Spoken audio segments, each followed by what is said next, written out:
ये सारा लोग के नीतीश कुमार अपना पेच में फंसा करके और अपन वोटर बनौले रहे के तैयारी में लागल बा। जौन समाधान यात्रा निकल रहे है तो कहीं ऐसा तो ना कि समाधान अपना खातिर करते रहे। नीतीश कुमार के पार्टी में विद्रोह हुई करी। तेजस्वी यादव कांग्रेस के साथ अभी ना छोड़ी हैं, ये बात के भी 2024 में तो ना छोड़ी हैं। ये बात बड़ा मजबूती से कहल जा रहा है। तेजस्वी यादव भी ये तो जरूर कहले कि जौन लोग नीतीश कुमार पर हमला करी कहीं ना कहीं भारतीय जनता पार्टी के एजेंडा के पोषक हुई।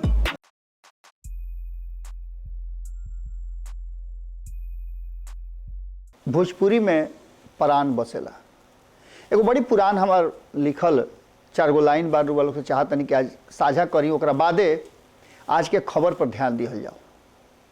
तो जो लिखले रही वो 2017 में लिखले रही और नीतीश कुमार जी जब पाला बदलले रहन वही घड़ी के लिखल हो। लिखले रही कि छूछे छैटी में खाली झूठ ढोआत बा, छूछे छैटी में खाली झूठ ढोआत बा, चिड़ई के परान खेलकड़ी में जात बा, चिड़ई के परान खेलकड़ी में जात बा। केकरा पर आस करब, केकरा पर आस करब, के पर विश्वास बा, केकरा पर आस करब, के पर विश्वास बा।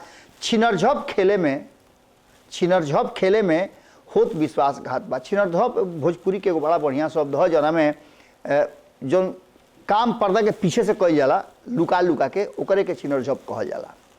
दुश्मन तो दुश्मने ह, दुश्मन तो दुश्मने ह, लगौले बड़ घात बा, दुश्मन तो दुश्मने ह, लगौले बड़ घात बा।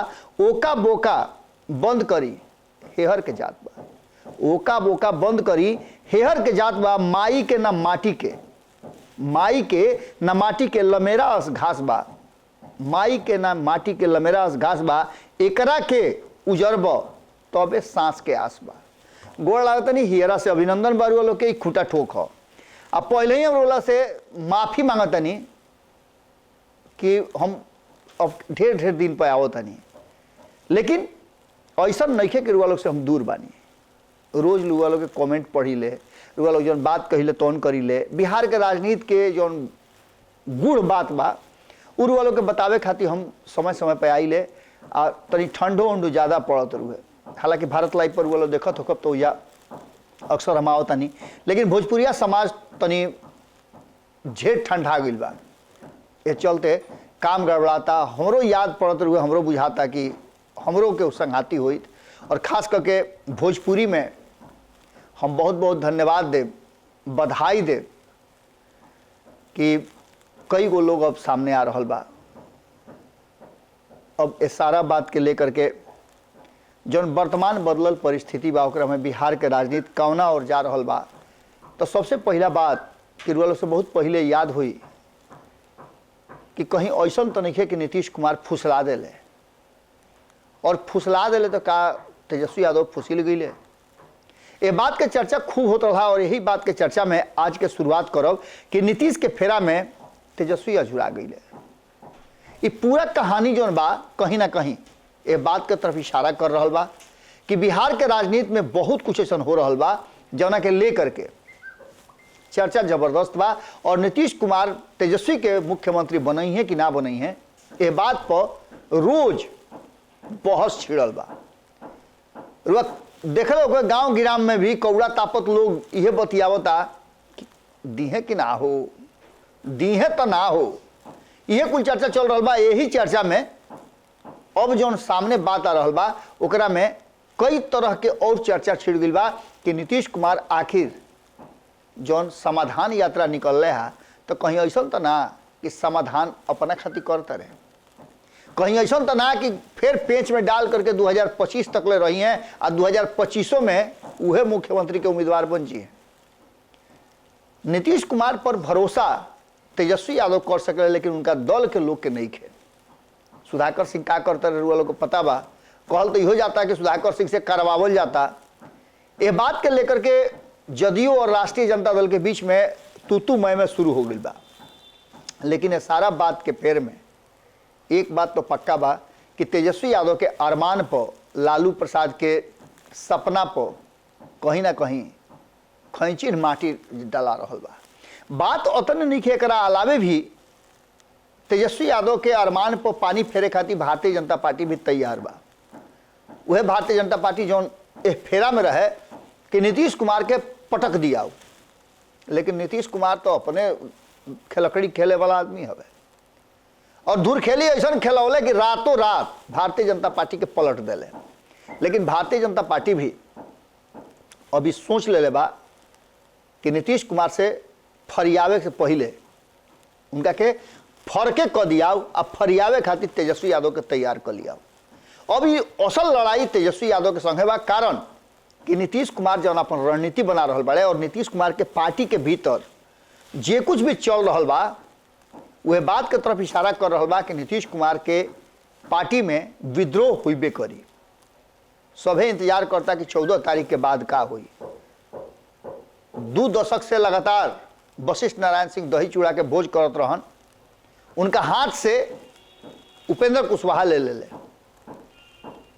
और उपेंद्र कुशवाहा लेकर के दही चूड़ा के भोज करता रहे। पहले तो ये बात रहे कि ये दही चूड़ा के भोज उपेंद्र कुशवाहा के संगठन कर रहा बा, लेकिन अब उपेंद्र कुशवाहा कहना बा कि ना ही जदयू के संगठन वही से हो रहा बा। हम जदयू के एमएलसी बानी, एह चलते जदयू के ही दही चूड़ा भोज है। लेकिन एक पीछे भीतरिया बहुत सारा बात बा जो 14 तारीख के बाद खुली और 14 तारीख के एगो डेडलाइन भी दिले बड़ा कहीं ना कहीं उपेंद्र कुशवाहा सुधाकर सिंह वाला बात पर कि ओकरा खातिर 14 तारीख के बाद देखल जाओ कि का हो रहा बा। लेकिन खैर सबसे बड़ बात बा कि मिशन जौन बिहार बा वो मिशन पर भारतीय जनता पार्टी मिशन 2024-40 और 2025 243 एकरा पर काम करे के शुरू कर दिले बने।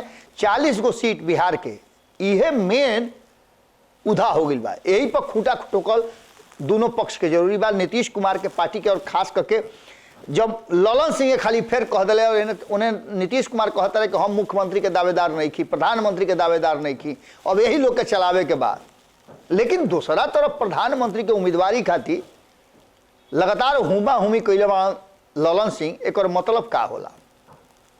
दूसर का तरफ कि जब कांग्रेस इस बात के कहलस, कांग्रेस के नेता लोग अपन भावना व्यक्त कई कि प्रधानमंत्री के उम्मीदवार तो हमनी के राहुल गांधी हुई हैं, उसके बाद फिर तनी मनी मन महसूसले रहे लोग। ये सारा बात के लेकर के जो मिशन बिहार चल रहा बा एक फार्मूला जो सेट भइल बा, वो फार्मूला में जनता दल यूनाइटेड के भीतर बड़ा सेंधमारी के पूरा प्लान रचाइल बा। और देखे के बात हुई कि एक प्लान में कई लोग के शामिल कर गई बा, के कतना उखाड़ कबार कर लेता।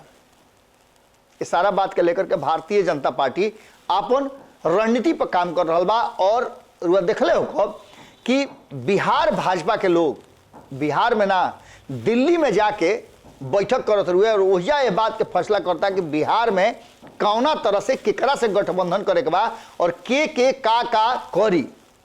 सभे के जिम्मेवारी दियल बा, चाहे चिराग पासवान होकस, आरसीपी सिंह होकस या और लोग हो, ढेर लोग के नाम तो हम नाम लेब, ऐसे कि बहुत लोग रिक्वेस्ट कैल आकर के बात तो बतेबे कर रहे, लेकिन रिक्वेस्ट कैल लो कि कम से कम ये महीनवा भर चुप हो जाइए बाबा। तो ये महीना भर हम चुप बानी। लेकिन जैसे 14 तारीख के बाद बिहार के राजनीतिक गर्मी, मकर संक्रांति के बाद वह जानते बानी कि उमस थोड़ा बढ़ेला, ओकरा बाद सिर्फ पंचमी आ जाई, सरस्वती पूजा, ओकरा बाद से रंग अबीर के समय हो जाई। अब बिहार के राजनीति भी रंग अपन बदली। वही विषय वही बार रुआ लोग के, हालांकि भारत लाइव पर हुआ देखले हो कब कि कई गो पार्टी के अलग अलग पार्टी के नाम सामने आ रहा बा, जना में पृथ्वी माली भी दावा करता कि उनको भारतीय जनता पार्टी में एंट्री हो गई बा। और एक संगे संगे चंद्रवंशी जी भी, विद्यापति चंद्रवंशी भी कहता कि उनको एंट्री हो गई बा। इस सारा लोग से बातचीत चल रहा बा। एक अलावे कई गो दल, कम से कम 3-4 दल और बाड़े जौन की भारतीय जनता पार्टी के संपर्क में बाड़े और उनका से बातचीत हो गई बा। भारतीय जनता पार्टी मिशन 40 के लेकर के फार्मूला तैयार कर ले बा और फार्मूला पर काम भी शुरू हो गई बा।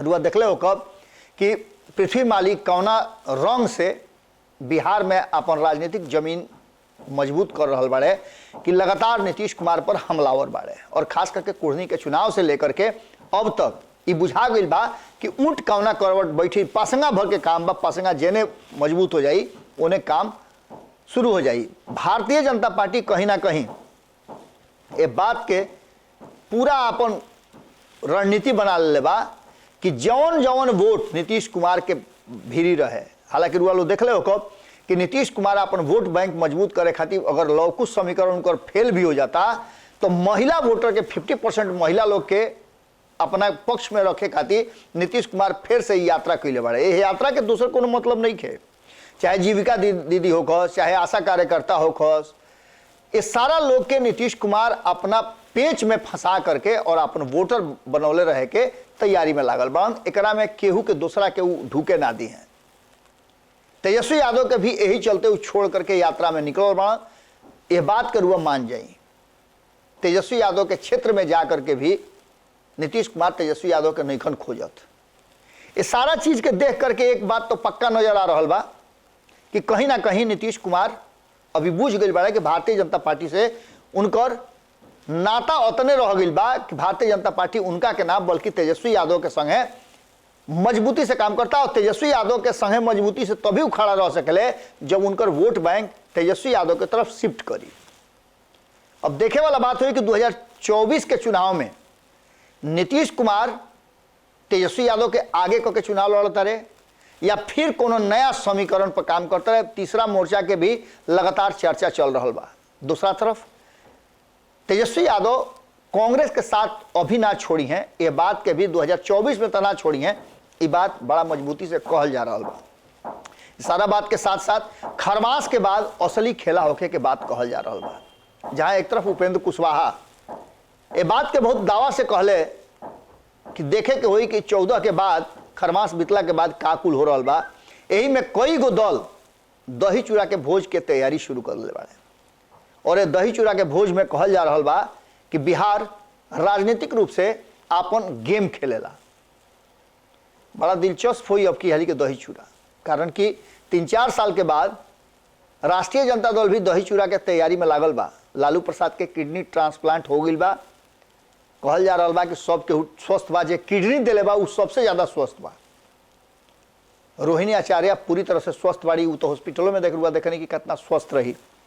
लालू प्रसाद भी स्वस्थ बाड़न और उनकर स्वास्थ्य लाभ ले रहा बड़न, जल्दी रुआ लोग के नजर आ सकेले। ये सारा बात के लेकर के चर्चा कई तरह एंगल पर चल रहा बा। और लालू प्रसाद वो जब बैठल जैसे कि तेजस्वी यादव कहले हा सुधाकर सिंह वाला मामला में जना पर हुमा हुमी भइल बुढ़े हुफा तारे उपेंद्र कुशवाहा, ओकरा के लेकर के और उपेंद्र कुशवाहा के हर बात के जवाब 4 गुना ज्यादा तेजी से सुधाकर सिंह दे रहा बाड़े, जो कि कहीं ना कहीं लोग को बतैले रही कि उपेंद्र कुशवाहा के दाव कहीं उल्टा मत पड़ जाओ। यह बात के लेकर के अब तेजस्वी यादव भी ये तो जरूर कहले कि जौन लोग नीतीश कुमार पर हमला करी कहीं ना कहीं भारतीय जनता पार्टी के एजेंडा के पोषक हुई। लेकिन सुधाकर सिंह के पर एक्शन लेवे के बाद पर साफ डिनाई कर दिले बड़े और कहले कि ये फैसला राष्ट्रीय अध्यक्ष लिए हैं लालू प्रसाद। ये पूरा खेल में कहीं ना कहीं कुछ तो बात जना के पर्दादारी बा और ये पर्दा 14 तारीख के बाद जब दही चूड़ा खाली लोग तो देखल दिलचस्प हुई कि केकरा के दही के टीका अब खेल लागता। लालू प्रसाद तो बाड़े ना तो उनका अनुपस्थिति में घर के मलिकार नीतीश कुमार बाड़े।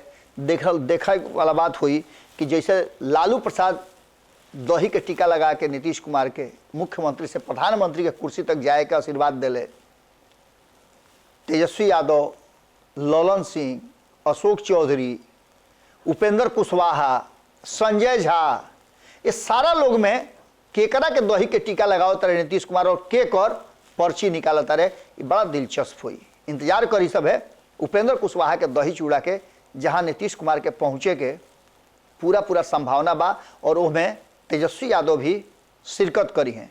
देखे वाला बात हुई कि दही उठा करके केकरा के टीका लगाओ तारे। आज खुटा ठोक में लोग से एजे विदा लेब, जौन 4 गो लाइन पढ़ले रहनी है उ लोग कैसन लागल और ये पूरा विश्लेषण कैसन लागल जरूर बताइब सब है। अगर रुआ लोग एक के साझा करत रह भोजपुरी खातिर रुआ लोग के समर्पण और अपना माई भाषा खातिर अगर दुलार प्यार बा तो ये रुआ बुझ ली कि हमारा तो पराने में बसेले भोजपुरी। रुआ लोग एक के आगे बढ़ाई और ये पूरा जो यात्रा बा यह यात्रा के और मजबूत बनाई।